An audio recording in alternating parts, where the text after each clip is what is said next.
Ito, ang latest weather update.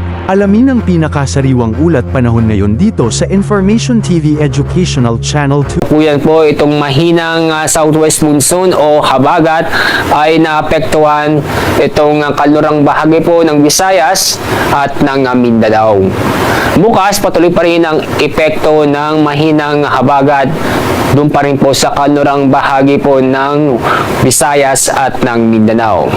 Kaya araw ng Sabado ay asahan o magiging maganda at maaliwalas ang panahon ang buong bansa kung saan ay bahagyang maulap hanggang sa maulap ang kalangitan.